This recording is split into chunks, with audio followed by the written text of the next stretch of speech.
السلام عليكم ورحمة الله وبركاته. بسم الله الحمد لله والصلاة والسلام على رسول الله. اللهم علمنا بما ينفعنا وانفعنا بما علمتنا وزدنا علما. رب اشرح لي صدري ويسر لي أمري واحلل عقدة من لساني يفقهوا قولي. امید ہے سب خیر و سے ہوں گے۔ اللہ تعالیٰ مجھے اور آپ سب کو اپنی زمان میں رکھے اور اخلاص کے ساتھ قرآن و سنت کو سمجھنے کی، اس پر عمل کرنے کی اور دوسروں تک پہنچانے کی بھی توفیق عطا فرمائے۔ الحمدللہ، ہم نے سورۃ الانعام کی جو تفسیر شروع کی تھی، ترجمہ اور تفسیر، آج الحمدللہ وہ مکمل ہوگی۔ آیت نمبر 161 سے 165 تک ہم سب سے پہلے اس کی تلاوت سنیں گے، اس کے بعد انشاءاللہ مختصر ترجمہ اور تفسیر پڑھیں گے اور چند اہم اسباق سیکھیں گے انشاءاللہ۔ تو اللہ تعالیٰ سے دعا کہ اللہ تعالیٰ ہم سب کو اخلاص عطا فرمائے، اخلاص کی توفیق دے اور عمل کی بھی توفیق عطا فرمائے۔ تو تلاوت سنتے ہیں، اس کے بعد انشاءاللہ اپنی تفسیر شروع کرتے ہیں بإذن اللہ۔ قل إنني هداني ربي إلى صراط مستقيم دينا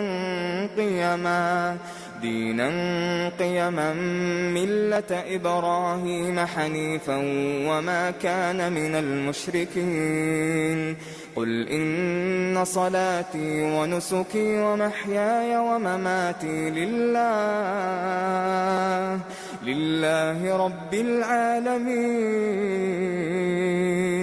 لا شريك له وبذلك أمرت وأنا أول المسلمين قل أغير الله أبغي ربا وهو رب كل شيء ولا تكسب كل نفس إلا عليها ولا تزر وازرة وزر أخرى ثم إلى ربكم مرجعكم فينبئكم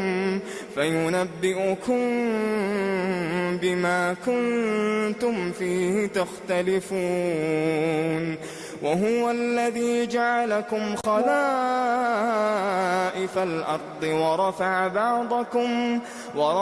بعضكم فوق بعض درجات ليبلوكم فيما آتاكم إن ربك سريع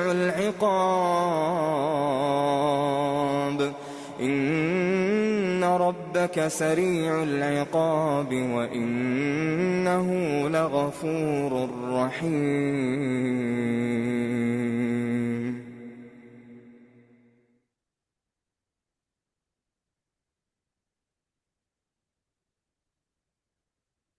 جی، اسکرین پہ ابھی قرآن پاک آپ کے سامنے شو ہو رہا ہے؟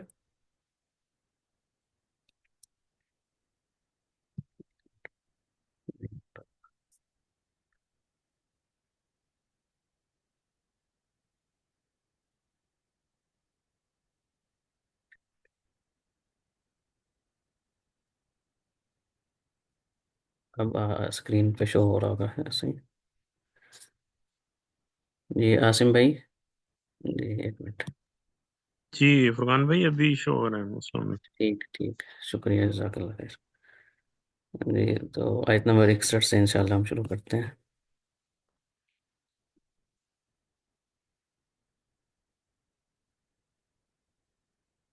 اعوذ باللہ من الشیطان الرجیم۔ آیت نمبر 61 میں اللہ سبحانہ تعالیٰ فرماتے ہیں، یہ بھی جیسے پہلے آیات گزری ہیں اسی طرح اس میں بھی نبی کریم صلی اللہ علیہ وسلم کو حکم دیا جا رہا ہے۔ قل اننی ہدانی، اب کہہ دیجئے، آپ اعلان کر دیں، اننی کہ بے شک مجھے، ہدانی میرے رب نے مجھے، ہدانی ربی میرے رب نے مجھے ہدایت عطا کی۔ کس چیز کی ہدایت کی ہے؟ الی صراط مستقیم، صراط مستقیم کی طرف۔ اور صراط مستقیم کیا ہے؟ دینن قیمن، سیدھا قائم جو دین ہے اس کی مجھے سمجھ بوجھ عطا فرمائی ہے، اس کی ہدایت عطا فرمائی ہے۔ اور وہ دین کی ڈیفینیشن کہہ لیں، اس کی مزید اس کو کیا ہے کہ وضاحت اس کی کیا ہے؟ ملت ابراہیم حنیفہ، جو ابراہیم جو یکسو تھے، حنیف کا مطلب ہوتا ہے یک طرفہ ہونے والا، یعنی وہ سب کو چھوڑ کے صرف ایک کا ہونے والا، صرف اللہ رب العالمین کے لیے۔ تو اس کی جو ملت ہے، ان کا جو طریقہ ہے، ان کا جو دین ہے، یہ سے مراد وہ ہے۔ وما کان من المشرکین، اور وہ مشرکین میں سے نہیں تھے۔ اس آیت میں اللہ سبحانہ تعالیٰ نے نبی کریم صلی اللہ علیہ وسلم کو حکم دیا کہ آپ اعلان کر دیں کہ اننی ہدانی ربی الی صراط مستقیم۔ دراصل جو مشرکین مکہ تھے وہ یہ اعلان کرتے تھے، ان کا یہ ماننا تھا، عقیدہ یہ تھا، یا عموماً وہ یہ بتایا کرتے تھے کہ بھی ہم جو ہے نا، ہم ابراہیم کے دین پہ ہیں، ہم دین ابراہیمی پہ ہیں، وہ فخر سے اعلان کرتے تھے۔ تو اب رسول اللہ صلی اللہ علیہ وسلم نے چونکہ جب دعوت دی تو سب سے زیادہ مخالفت بھی انہوں نے کی، یعنی ایک طرف وہ کہتے تھے کہ بھی ہم دین ابراہیم پہ چلنے والے ہیں، ہم ابراہیم کے دین والے ہیں، اور جیسا کہ آپ کے علم میں ہے کہ انہوں نے تو باقاعدہ ابراہیم علیہ السلام کی اور اسماعیل علیہ السلام کی تصویریں بھی لگائی ہوئی تھی، بت بھی بنائے ہوئے تھے۔ تو اللہ سبحانہ تعالیٰ نے نبی کریم صلی اللہ علیہ وسلم کے ذریعے یہ اعلان کروایا کہ بھئی میرے رب نے مجھے ہدایت دی ہے، یعنی جو رب ابراہیم کا ہے، جس کے تم دعویٰ کرتے ہوئے ہم ابراہیم کی ملت پہ ہیں، تو ان کی ملت تو یہ تھی، کیا تھی؟ حنیف۔ وہ تو حنیف تھے۔ حنیف کا مطلب یہ ہوتا ہے کہ بالکل ایک طرف ہونے والا، یکسو ہونے والا، سب کو چھوڑ کے ایک طرف ہونے والا۔ تو تم نے تو اتنے بت بنائے ہوئے ہیں، جگہ جگہ تم نے بت رکھے ہوئے ہیں، عبادتیں کر رہے ہو، ذبح بھی کسی کے لیے کر رہے ہو، قربانیاں بھی کچھ کر رہے، مال بھی غیر اللہ کے نام پہ خرچ کر رہے، تم کیسے دین ابراہیم پہ؟ جبکہ ابراہیم کا جو دین ہے وہ کیا ہے؟ صراط مستقیم، دین قیما، بالکل مضبوط سیدھا اور معتدل جو راستہ ہے وہ۔ آپ کو یاد ہوگا جب میں نے غالباً سورہ فاتحہ کی تفسیر میں یا اسی صورت کی تفسیر کے کہیں پہ صراط کا لفظ آیا تھا، تو میں نے صراط کی کچھ علامات آپ کو بتلائی تھی، اگر کسی کو یاد ہو تو۔ صراط، ہم جب پڑھتے ہیں نا اہدنا الصراط المستقیم، تو عربی میں سبیل بھی کہا جاتا ہے، طریق بھی کہا جاتا ہے راستے کے لیے۔ اسی طرح ایک لفظ ہے صراط، جو ہم ہر نماز میں پڑھتے ہیں اہدنا الصراط المستقیم، تو صراط بھی لفظ، جو لفظ ہے وہ راستے کے لیے ہی بولا جاتا ہے، لیکن یہ اس راستے کو کہا جاتا ہے جو منزل پر پہنچانے والا راستہ ہو، جو بالکل سیدھا ہو، کشادہ ہو، جس پہ چلنا آسان ہو اور مختصر ہو۔ یعنی بعض کا ہوتا ہے کہ ایک ہی منزل ہوتی ہے لیکن اس منزل تک جانے کے لیے کئی راستے ہوتے ہیں، تو اس میں یہ ہے کہ ایک ہی راستہ ہو، اس میں یہ نہیں کہ منزل ایک ہے اور اس کے راستے کئی ہیں، ایسا نہیں ہے، راستہ بھی ایک ہو، صرف یہی راستہ جاتا ہو منزل کو، اور منزل تک پہنچانے والا بھی ہو، یعنی یہ نہیں ہے کہ راستے میں رکاوٹ آ گئی ہے، راستے نہیں مارے، بلکہ ایسے راستے کو کہا جاتا ہے صراط جس میں یہ والی صفات پائی جائیں۔ اور ایک یہ ہے کہ مختصر ہو، جن دوسرے راستوں کی نسبت جلدی پہنچانے والا ہو، جس پہ چلنا آسان ہو، تو بالکل سیدھا مستقیم، یعنی اس میں کوئی ٹیڑھ پن نہیں ہے، اس پہ چلنا آسان ہے، صراط مستقیم۔ اور وہ کیا ہے؟ دین قیمن، جیسے ہم کہتے ہیں نا قیام یا قائم سے، بالکل سیدھا، اس میں کوئی جھول نہیں ہے، کوئی مشکل نہیں آتی، آسانی ہے، ہر کوئی اس پہ عمل کر سکتا ہے۔ تو یہ وہ والا دین ہے جو ابراہیم علیہ السلام کا تھا، بلکہ بعض جگہوں پہ اللہ تعالیٰ نے، ایک جگہ پہ تو اللہ تعالیٰ نے کہا کہ آپ ملت ابراہیمی کی پیروی کریں، اور رسول اللہ صلی اللہ علیہ وسلم کو اکثر ان کی یعنی ابراہیم علیہ السلام کا جو ہے نا، آپ دیکھیں سورہ بقرہ میں بھی اور بھی کئی جگہوں پہ ابراہیم علیہ السلام کا جہاں پہ ذکر ہے وہاں پہ رسول اللہ صلی اللہ علیہ وسلم کا، اسی طرح ہم دیکھتے ہیں درود شریف جو نماز میں پڑھا جاتا ہے اس میں بھی خاص طور پہ ابراہیم علیہ السلام کا ذکر ہے، اور رسول اللہ صلی اللہ علیہ وسلم بھی ابراہیم علیہ السلام کی نسل سے ہی ہے۔ تو بہرحال ابراہیم علیہ السلام کا کیا تھا کہ ان کو یہ نہیں کہ باقی جو انبیاء تھے ان کا دین الگ تھا، ان کا بھی دین یہی تھا، لیکن ابراہیم علیہ السلام کے ساتھ جو آزمائش ان کے اوپر اللہ تعالیٰ نے ان کو آزمایا، ان پہ جو آزمائشیں آئیں ان میں جس طرح وہ پورے اترے، اس طرح جو اولو العزم پیغمبر ہیں ان میں نبی کریم صلی اللہ علیہ وسلم اور ابراہیم علیہ السلام، عیسیٰ علیہ السلام، موسیٰ علیہ السلام، نوح علیہ السلام کا ذکر ہے۔ تو بہرحال ابراہیم علیہ السلام کا خاص طور پہ ذکر آتا ہے، اس کی وجہ کہ سب کو چھوڑ کے وہ خالص اللہ کے ہو گئے، تو ان کو بطور مثال ذکر کیا جا رہا ہے۔ وما کان من المشرکین، تو یہ مشرکین مکہ جو تھے نا، جو اعلان کرتے تھے کہ ہم ابراہیم کے دین پہ ہیں، ہم ابراہیمی ہیں، یہ ان کے دعوے کا جو ہے نا بتلان کیا جا رہا ہے کہ وہ تو مشرک نہیں تھے، تم مشرک کرتے، یہ کیسا دین تم نے بنایا ہوا؟ یعنی دعویٰ، تم اپنے دعوے میں جھوٹے ہو، اصل دعویٰ تو رسول اللہ صلی اللہ علیہ وسلم کا صحیح ہے۔ اگر تم واقعی ابراہیمی ہو تو پھر تو تمہیں سب حنیف ہونا چاہیے، ایک اللہ کی عبادت کرنی چاہیے، جبکہ تم یہ تو مانتے ہو بھی، تم سے پوچھا جائے زمین و آسمان کو کس نے بنایا؟ جی اللہ نے بنایا، ایسے کئی جگہوں پہ اللہ تعالیٰ نے ذکر کیا ہے، کسی سے پوچھیں زمین و آسمان کا مالک کون ہے، خالق کون ہے، کہیں گے لیقولن اللہ، ضرور کہیں گے بھی اللہ ہی ہے۔ تو اس طرح کی جب ان سے سوال کرتے ہیں تب اللہ کی ذکر کرتے ہیں، جب عبادت کی باری آتی ہے تو فٹافٹ کسی اور کو رب بنا لیتے ہیں، کسی اور کی عبادت شروع کر دیتے ہیں۔ اور ابراہیم علیہ السلام کا جو تم ملت کی پیروی کا اعلان کر رہے ہو، حقیقت کیا تھی کہ وما کان من المشرکین، وہ تو مشرکین میں سے نہیں تھے۔ تو یہی اصل میں حنیفیت یہی ہے۔ اسی طرح عبداللہ بن عباس رضی اللہ تعالیٰ عنہ سے ایک حدیث ہے، اس میں انہوں نے رسول اللہ صلی اللہ علیہ وسلم سے کہ ای الادیان احب اللہ، کہ سب سے جو بہترین دین ہے، جو اللہ کو سب سے محبوب ہے، وہ کون سا دین ہے؟ تو رسول اللہ صلی اللہ علیہ وسلم نے فرمایا الحنیفیت السمحہ، کہ جو حنیفیہ ہے، یعنی بالکل یکسو ہو کے اللہ سبحانہ تعالیٰ کے لیے ایک ہو جانا، یہ بیسیکلی اللہ کو سب سے زیادہ پسند ہے۔ آگے نبی کریم صلی اللہ علیہ وسلم نے فرمایا کہ قل ان صلاتی، یعنی اللہ تعالیٰ نے حکم دیا کہ آپ یہ بھی اعلان کریں، کیا؟ ان صلاتی، بے شک میری نماز، ونسوکی، اور میری قربانی یا میرا دین جو بھی ہے، اس کے دو معنی آتے ہیں نسک کے۔ ایک تو سے مراد ہے قربانی، یہ حج اور عمرے کے موقع پہ جو قربانی کی جاتی تھی، یا حج کے موقع پہ کی جاتی ہے، یا بڑی عید پہ کی جاتی ہے، تو اس کے لیے بھی نسک کا استعمال ہوتا ہے عربی میں، اور اسی طرح نسک عبادت کے لیے بھی بولا جاتا ہے، یعنی اس میں ساری عبادات شامل ہیں۔ جیسے ابراہیم علیہ السلام کا نا ارینا مناسکنا وتب علینا انک انت التواب الرحیم، کہ ہمیں ہمارے مناسک، ہماری عبادات سکھائے، حج کا جو طریقہ ہے اس کے لیے بھی یہ نسک بولا جاتا ہے۔ تو نسک سے مراد یہاں پہ بعض نے عبادت، ساری عبادات لی ہیں، بعض نے اس سے مراد قربانی لی ہے۔ اور یہ قربانی کا اس لیے ذکر کیا جاتا ہے کیونکہ جو مشرکین مکہ تھے نا، وہ خاص طور پہ اپنے بتوں کے لیے قربانی کرتے تھے، جانور ذبح کرنے تو اللہ کے لیے نہیں کرتے بلکہ بتوں کے نام پہ۔ تو سب سے پہلے نماز کا ذکر کیا کہ کل ان صلاتی، میری نماز، ونسکی، میری قربانی، ومحیایا، اور میرا جینا، میری زندگی، ومماتی، اور میرا مرنا، میری موت، للہ رب العالمین، اللہ ہی کے لیے ہے جو رب العالمین ہے، جو تمام جہانوں کا رب ہے۔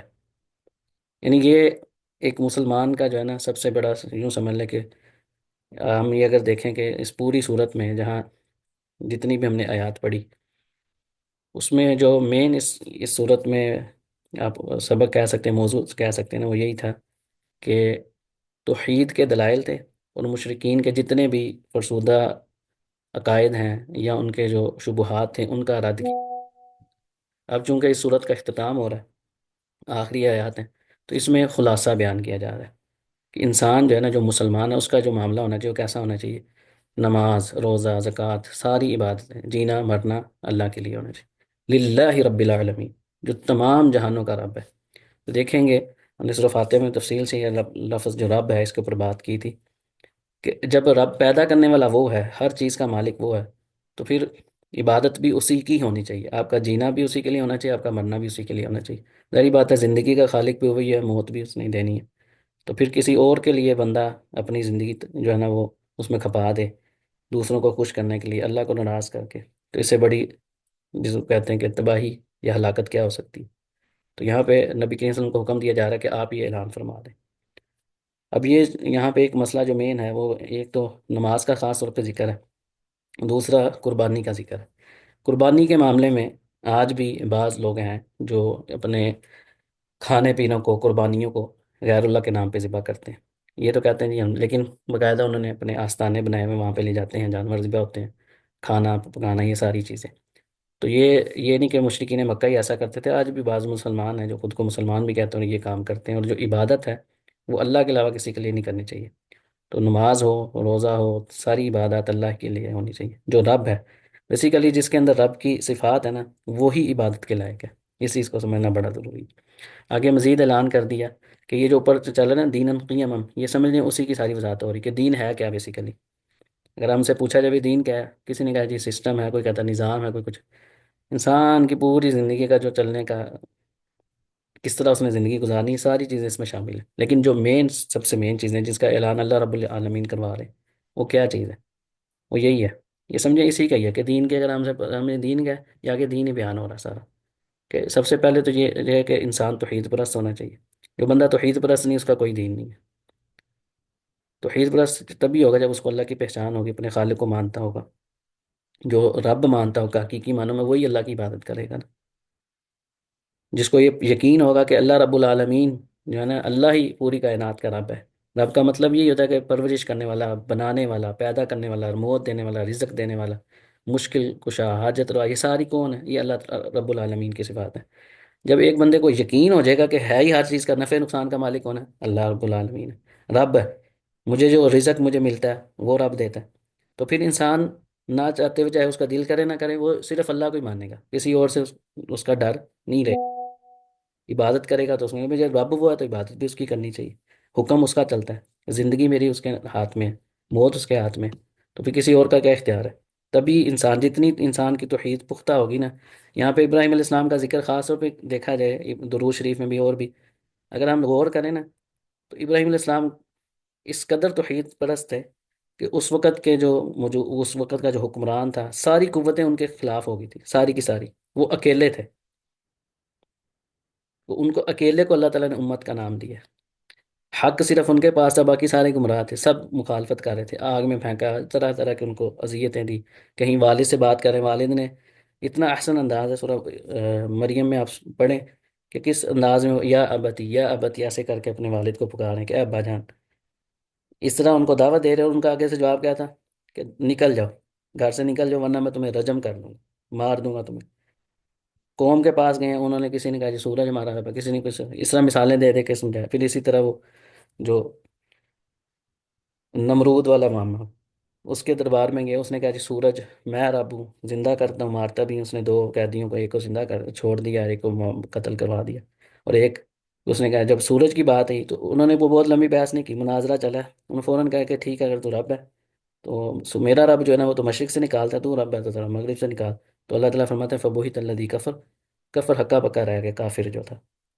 اسی طرح وہ جو بتوں والا معاملہ سورہ انبیاء میں 17ویں اس پارے میں، وہاں پہ آپ دیکھیں کہ وہ وہاں پہ تو باقاعدہ اللہ تعالیٰ نے یہ کہا کہ وہ ان لوگوں کو پتہ چل گیا، نہیں اپنے گرے بانوں میں انہوں نے دیکھا ہے، اندر سے آواز آ رہی کہ ہم جھوٹے ہیں، انہوں نے کیا کہا، بھئی اس کو آگ میں پھینکو، اپنے الہوں کی، اپنے جو معبودان باطل ہیں ان کی مدد کرو، وہ خود کہہ رہے ہیں، اندازہ کریں کہ انسان کس قدر مخالفت میں چلا جاتا ہے۔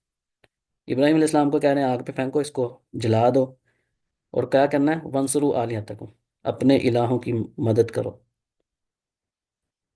تو جو بھی توحید پرست ہے، یہ توحید پہ قائم رہنا کوئی اتنا آسان نہیں ہے، تو ابراہیم علیہ السلام کا خاص طور پہ ذکر ہے، تو اب یہاں پہ جو مشرکین مکہ ہیں ان کا رد ہو رہا ہے، ساتھ مزید اللہ رسول اللہ علیہ وسلم کو کیا کہہ رہا ہے، لا شریک اللہ، جس کا کوئی شریک نہیں، کسی بھی چیز میں شریک نہیں ہے اللہ تعالیٰ کا۔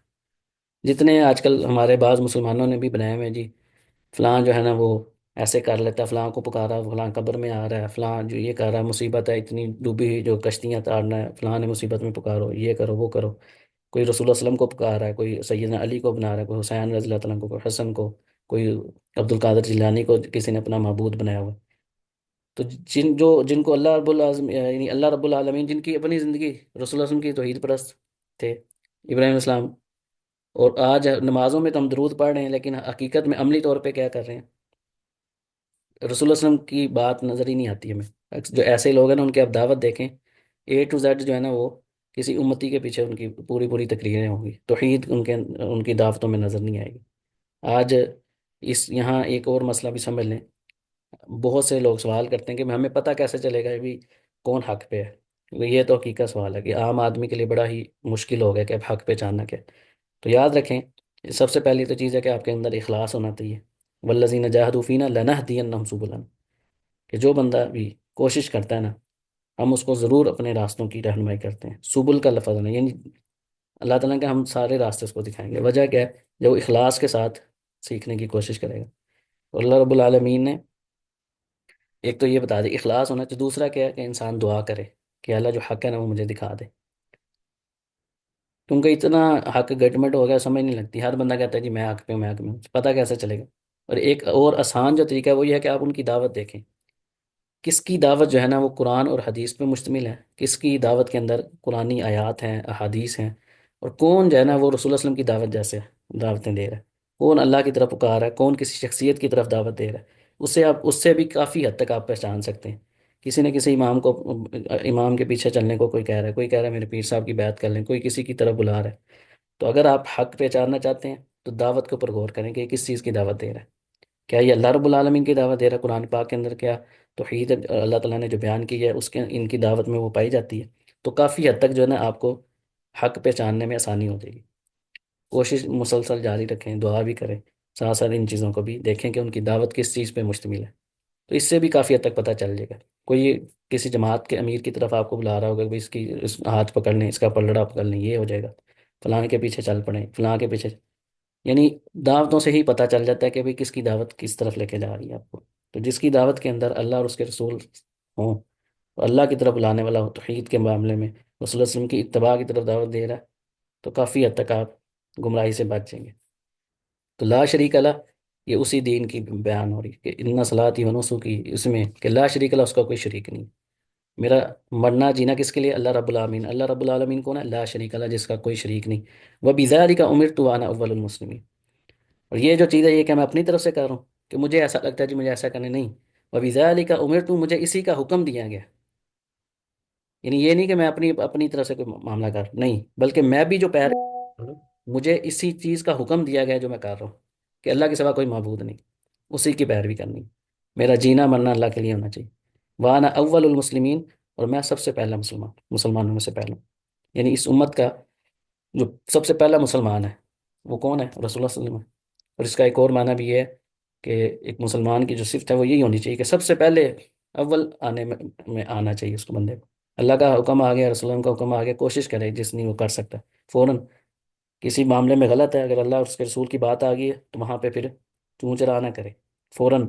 ایمان کا تقاضا یہ ہے رسول اللہ صلی اللہ علیہ وسلم پہ، اللہ پہ، کہ اگر اللہ اور اس کے رسول کی بات آ گئی ہے، آپ کے خاندان میں کیا چل رہا ہے، رسم و رواج کیا چل رہی ہے، آپ کا اپنا من کیا کر رہا ہے، کوشش کریں کہ اپنے سر کو جھکا لیں، وہاں پہ پھر بہانے نہ بنائیں، سوالات نہ کریں۔ پتہ چل گیا رسول اللہ علیہ وسلم کا حکم ایسے، کوشش کریں اس کو مان لیں، اس کے اوپر عمل کریں، اول المسلمین بننے کی کوشش کریں۔ آگے اللہ سبحانہ تعالیٰ نے مزید حکم دیا کہ کل، آپ کہہ دیجئے، اغیر اللہ ابغی ربن، کیا میں اللہ کے علاوہ کسی اور کو رب بناؤں، کسی اور کو رب بنا لوں؟ وہ رب کل شیء، اور وہ ہر چیز کا رب ہے۔ یعنی ایسی ذات کو چھوڑ کر میں کسی اور کو رب بنا لوں؟ کیونکہ رب ہوتا کون ہے؟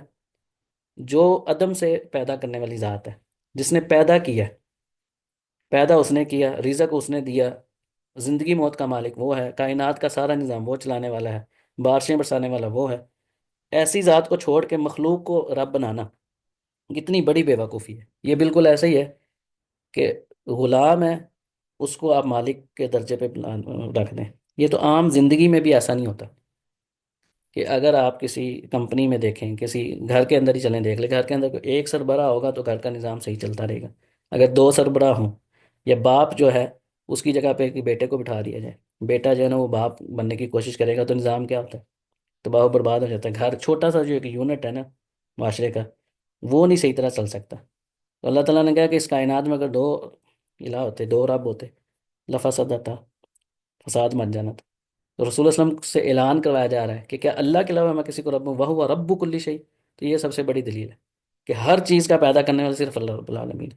تو جب ہر چیز کا مالک، خالق، مدبر اللہ رب العالمین ہے، تو ان کو چھوڑ کے ہم کیوں کسی کی طرف جائیں؟ یعنی جو خود ضعف الطالب والمطلوب، جس سے مانگا جا رہا ہے وہ بھی ضعیف ہے، کمزور ہے، اور جو مانگنے والا وہ بھی کمزور ہے، تو خالق کی جگہ پہ کسی کو نہ دے۔ خالق کا جو مقام ہے یہی ظلم ہے۔ ظلم کی ڈیفینیشن بھی یہی ہوتی ہے کہ کسی کا جو اصل مقام ہے نا، اس چیز کو اٹھا کے کسی اس کی ایسی جگہ پہ رکھنا جو اس کا مقام نہ ہو، ظلم کی جو ڈیفینیشن ہے۔ اور عدل کہتے ہیں کہ جو جگہ یعنی جس چیز کا جو مقام ہے اس کو وہاں پہ رکھنا۔ تو اللہ رب العالمین کا جو مقام ہے اللہ کو وہاں پہ رکھنا۔ اسی لیے اللہ تعالیٰ نے کیا فرمایا شرک کے بارے میں کہ ان الشرک لظلم عظیم، سب سے بڑا جو ظلم ہے نا وہ شرک ہے، کہ اللہ کا مقام ہے اس کی جگہ پہ اس کی مخلوق کو دے دینا۔ اب پیچھے ہم تفصیل سے جو ہے وہ شرک کے معاملات پڑھ کے آئے ہیں، اس کی مختلف صورتیں جو مشرکین کے اندر رائج تھی کفار مکہ میں، اور آج بھی بعض جگہوں پہ رائج ہیں۔ بعض مسلمانوں کے اندر بھی وہ چیزیں پائی جاتی ہیں، بعض جو غیر مسلم لوگ ہیں ان کی صورتحال ہم نے تفصیل سے پڑھی تھی۔ اب اللہ تعالیٰ نبی کریم صلی اللہ علیہ وسلم سے اعلان کروا رہے ہیں کہ کیا میں اس رب کو، اللہ کو چھوڑ کے کسی اور کو رب بنا لوں جو ہر چیز کا رب ہے؟ ولا تکسب کل نفس الا علیہا، اور کوئی نفس نہیں کمائی کرتی الا علیہا سوائے اس کے کہ وہ اسی کے اوپر آتی ہے۔ یعنی جو بھی کمائی کرنی ہے نا کسی نفس نے، وہ اس نے اپنے لیے ہی کرنی ہے۔ جیسے اللہ نے فرمایا من عمل صالحا فلنفسہ ومن اساء فعلیہا، جو نیک عمل کرے گا اس کا بھی وہ اپنے لیے کرے گا، اگر برائی کرے گا تو اس کا وبال بھی اس کے اوپر ہی پڑنا ہے۔ بس ولا تزر وازرۃ وزر اخرى، اور نہ ہی کوئی بوجھ اٹھانے والی بوجھ اٹھائے گی کسی دوسری جان کا۔ تو یہ بیسیکلی ہوتا تھا کہ وہ مشرکین مکہ جو تھے نا رسول اللہ علیہ وسلم کو بھی اور دوسروں کو بھی وہ دعوت دیتے کہ بھی آپ نا ذبح بھی کر لیں فلاں، ہم جس طرح ہم کر رہے ہیں نا ویسے آپ زندگی گزاریں، اگر کوئی گناہ ہوگا تو ہم سنبھال لیں گے، یعنی ہم اپنے ذمہ لے لیں گے۔ یہ بھی اعلان کرتے تھے۔ اور آج بھی بدقسمتی سے دیکھیں میں اس لیے بار بار آج کی جو ہمارے موجودہ دور میں بھی ایسی مثالیں جو ہم اپنی آنکھوں سے دیکھ رہے ہیں، سن بھی رہے ہیں. پہلے تو چلو سوشل میڈیا کا دور نہیں تھا یا میڈیا اتنا عام نہیں تھا، اب تو ہم اپنی آنکھوں سے دیکھ رہے ہیں. پہلے تو یہ ہوتا تھا نا کہ ہمیں کسی نے بتایا تو نہیں جی نہیں، یہ جھوٹے الزام لگاتے ہیں ہمارے بارے میں. اب تو باقاعدہ ویڈیوز موجود ہیں، سر عام وہ غیر اللہ کی عبادت کی دعوت دے رہے ہوتے ہیں، اور انہیں کو سارا کچھ انہوں نے اختیارات سارے ان کو دے دیے، کائنات چلانے کے، زندگی کے، موت کے. ہم سن بھی رہے ہیں، دیکھ بھی رہے ہیں، ہمارے سامنے معاشرے میں یہ سارا کچھ ہو رہا ہے. تو وہ بھی کیا کرتے ہیں، یہ فلاں کی بیعت کر لو، فلاں کے پیچھے لگ جاؤ، یہ آپ کو بچا لیں گے جی، قبر میں بھی بچا لیں گے، آخرت میں بھی بچا لیں گے. تو ایسے دعوے یہ نہیں کہ آج ہو رہے ہیں، یہ پہلے بھی ہوتے رہے ہیں، ہر دور میں ہوتے رہے ہیں. رسول اللہ صلی اللہ علیہ وسلم سے پہلے بھی جو قومیں آئی ہیں ان میں بھی ہوتے رہے. ایسا نہیں کہ امت مسلمہ میں یہ مسئلہ ہے، پہلے بھی یہ چلتا رہا. اسی لیے اللہ تعالیٰ نے بار بار جو ہے نا انبیاء کو بھیجا. لیکن مسئلہ کیا ہے، وہ بڑے اسے کہتے ہیں جی ہم بوجھ اٹھا لیں گے، ہم تمہیں سنبھال لیں گے. اللہ تعالیٰ نے ایک واضح طور پہ اعلان کر دی کہ ولا تزرو وازرۃ وزر اخری، نہ کوئی بوجھ اٹھانے والی بوجھ اٹھائے گی کسی دوسرے کا.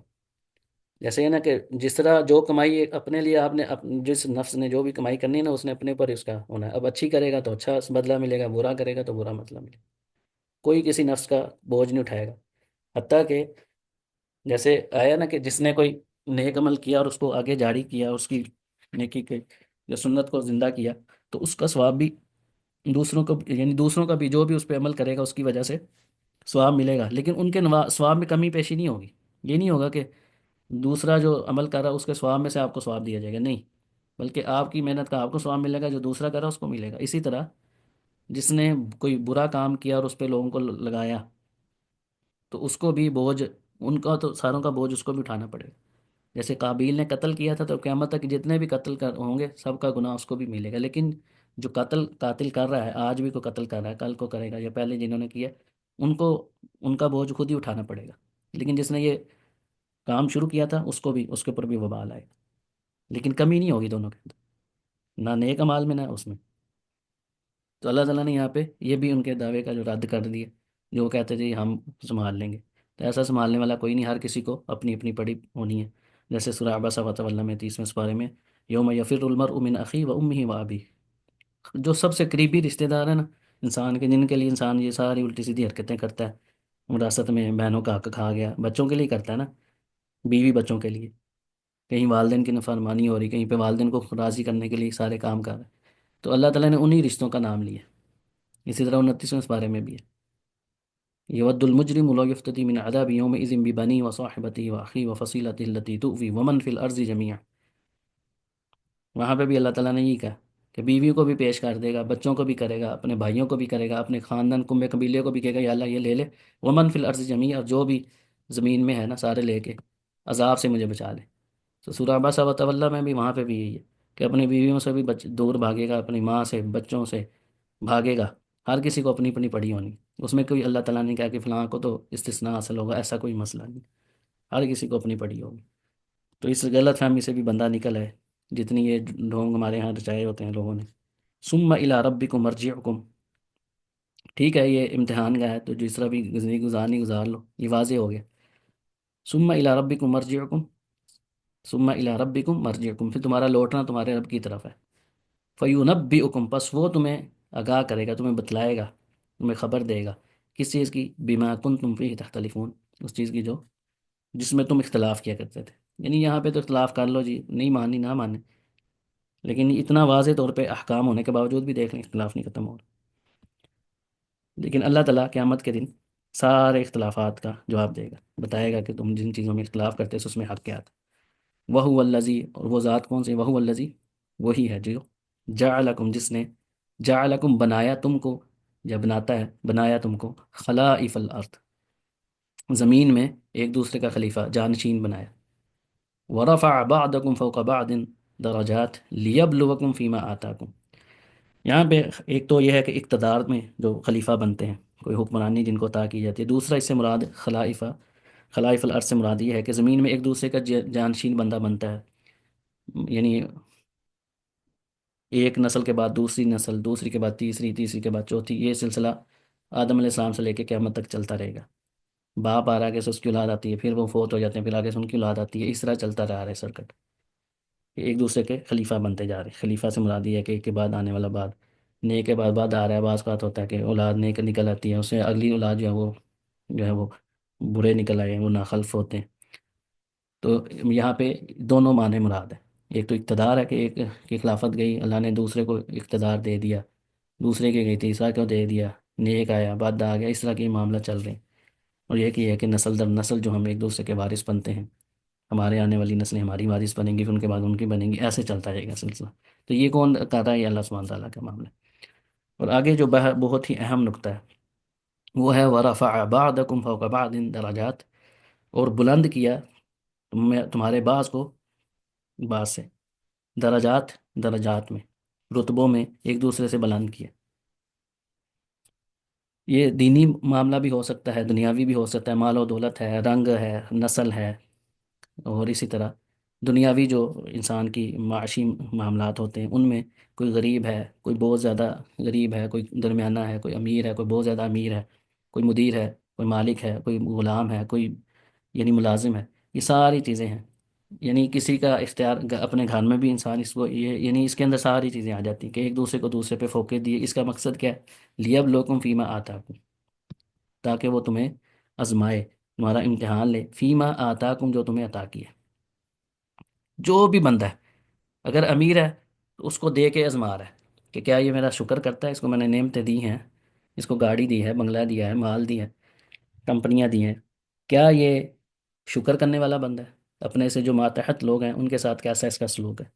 اور اگر کوئی غریب ہے، کوئی ملازم ہے، تو کیا وہ اپنی اس حالت پہ صبر کرتا ہے؟ اللہ تعالیٰ کی جو آزمائش ہے اس پہ وہ صبر کر کے اللہ کو راضی کرتا ہے کہ نہ شکری کرتا ہے، رونا پیٹنا ڈالا ہو، کیا کرتا ہے؟ آزمائش دونوں حالتوں میں ہونی ہے۔ آپ مدیر ہیں تب بھی آپ کی آزمائش چل رہی ہے کہ آپ کا اپنے سے نیچے والوں کے ساتھ کیا رویہ ہے۔ اگر آپ کسی کے ماتحت ہیں تب بھی آپ کی آزمائش ہو رہی ہے کہ کیا آپ ایمانداری سے اپنا کام کر رہے ہیں، خیانت تو نہیں کر رہے مالک کے مال کے اندر۔ یا گھر کے اندر مثال لے لیتے ہیں کہ شوہر بیوی کا ہے، شوہر کو ایک اللہ تعالیٰ نے درجہ زیادہ دیا ہے، قوام بنایا ہے اس کو، تو اس کا یہ مطلب نہیں کہ اپنے سے نیچے والوں کے ساتھ وہ برا سلوک کرے، بلکہ رسول اللہ صلی اللہ علیہ وسلم نے فرمایا تم میں سے سب سے بہترین وہ ہے جو تمہارے اپنے گھر والوں کے لیے بہتر ہے۔ تو بعض آپ لوگوں نے دیکھا ہوگا کہ باہر والوں کے لیے انسان بڑا بہتر ہوتا ہے، بڑا اچھا اس کا اخلاق ہے، باہر والے سب اس کی تعریف کر رہے ہوتے ہیں، گھر میں پوچھ لیں تو گھر والے اسے تنگ ہوتے ہیں، ایسا بھی ہوتا ہے بہرحال آزمائش ہی ہے۔ تو یہ نہ سمجھے جی میری ساری آزمائشیں آ گئی ہیں، تو یہ بھی ناشکری کے الفاظ ہیں۔ جب اللہ تعالیٰ نے واضح طور پہ بتا دیا کہ ورفع بعضکم فوق بعض، یہ جو تفاوت ہے، یہ جو فرق ہے، یہ اللہ تعالیٰ نے رکھا ہے، اس کے بغیر نظام نہیں چل سکتا، اس دنیا کا نظام ایسے چل ہی نہیں سکتا۔ اگر ساری امیر ہو جائیں گے ساری، تو کام کیسے چلے گا؟ سارے غریب ہوں پھر بھی نہیں چل سکتا۔ تو یہ جو فرق ہے، جس کو جہاں پہ رکھا ہوا ہے اللہ تعالیٰ نے رکھا ہوا ہے، اس پہ شکر کرے جس حال میں بھی ہے، اپنے سے نیچے والوں پہ رحم کرے، ان کے ساتھ شفقت کا معاملہ کرے، اوپر والے ہیں تو ان کے ساتھ جو ان کا حقوق ہوتے ہیں ان کے ادا کرے۔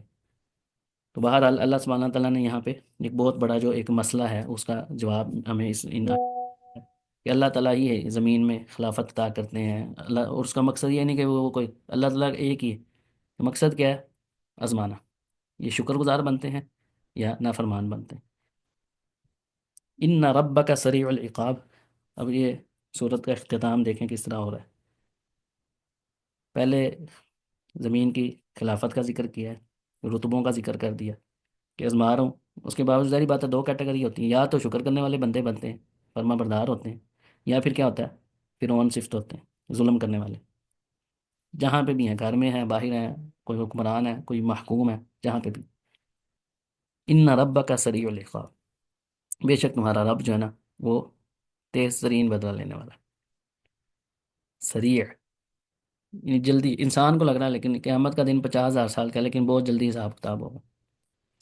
قیامت کے دن موت ہے وہ بھی جلدی آنے والی ہے، ٹائم گزر جانا پتہ نہیں چلنا، حساب کتاب ہی نہیں، جلدی۔ وَإِنَّهُ لَغَفُورٌ رَحِيمٌ، اور بے شک وہ نہایت بخشنے والا اور رحم کرنے والا ہے۔ جیسے پہلے بھی میں کئی دفعہ یہ بات ذکر کر چکا ہوں کہ قرآن پاک کے اندر یہ اسلوب ہے الترغیب و ترہیب، اور کہیں پہ ترہیب پہلے ہوتی ہے، ترغیب بعد میں ہوتی ہے۔ ترہیب کا مطلب ہے ڈرانا، اور ترغیب کا مطلب ہوتا ہے رغبت دلانا، شوق دلانا۔ تو یہاں پہ اللہ سبحانہ تعالیٰ نے اس صورت کا جو اختتام کیا ہے اس میں یہی ہے کہ اللہ تعالیٰ کا جو معاملہ ہے وہ اللہ تعالیٰ بہت جلد حساب لینے والا ہے۔ ہر ایک کو جس نے برے اعمال کیے نا، وہ کوئی فرعون صفت بنا، فرعون ابو جہل کے راستے پہ چلنے والا، تو وہ کسی بھول میں نہ رہے، جلدی اس کا ٹائم آئے گا۔ اور دوسری طرف جنہوں نے نیک اعمال کیے ہیں، اللہ غفور رحیم ہے، مہربان ہے، جو اللہ سے اپنے گناہوں کی معافی مانگنے والے ہیں اور قرآن سنت کے مطابق زندگی عمل کی، ان کے کوئی کمی پیشی ہو گئی لیکن وہ امید اچھی رکھتے تھے، اللہ سے بخشش طلب کرنے ہیں سارے، ان کا معاملہ کیا ہے کہ وہ اللہ سے حسن ظن رکھیں۔ تو یہ دونوں چیزیں اس میں شامل ہوگی کہ اللہ جو ہے وہ، اللہ کا عذاب بھی بڑا سخت ہے اور اللہ تعالیٰ رحم والا بھی ہے۔ تو اللہ تعالیٰ سے دعا ہے کہ اللہ تعالیٰ جو کچھ میں نے سنا اور سنایا، مجھے بھی اور آپ سب کو بھی اخلاص کے ساتھ عمل کی توفیق عطا فرمائے، اور دوسروں تک پہنچانے کی بھی توفیق عطا فرمائے، صرف اپنے تک نہ رکھیں، کوشش کریں جو آپ نے پڑھا ہے صورت کے اس پہ عمل خود بھی کریں، دوسروں کو بھی اس کی دعوت دیں، یا کم از کم اپنے بچوں کو یہ پڑھا دیں، اور اپنے جو بھی ہم نے اس میں سیکھا ہے اپنے اندر اس کو اتاریں، عملی طور پہ اس کے اوپر پریکٹس کرنے کی کوشش کریں۔ اللہ تعالیٰ ہم سب کو توفیق عطا فرمائے۔ انشاءاللہ آج ہماری وہ 10 منٹ بعد بإذن اللہ نواقض الاسلام جو ہم نے پڑھے تھے، وہ بھی امید ہے کہ آج وہ بھی مکمل ہو جائے گا، جو اسلام کو توڑنے یا ختم کرنے والی چیزیں ہیں۔ اللہ تعالیٰ ہم سب کے حال پر رحم فرمائے۔ بارک اللہ لی ولکم ولسائر المسلمین، سبحانک اللہم وبحمدک، اشہد ان لا الہ الا انت، نستغفرک ونتوب الیک، وصلی اللہ علی نبینا محمد وعلی آلہ وصحبہ اجمعین، والسلام علیکم ورحمۃ اللہ وبرکاتہ۔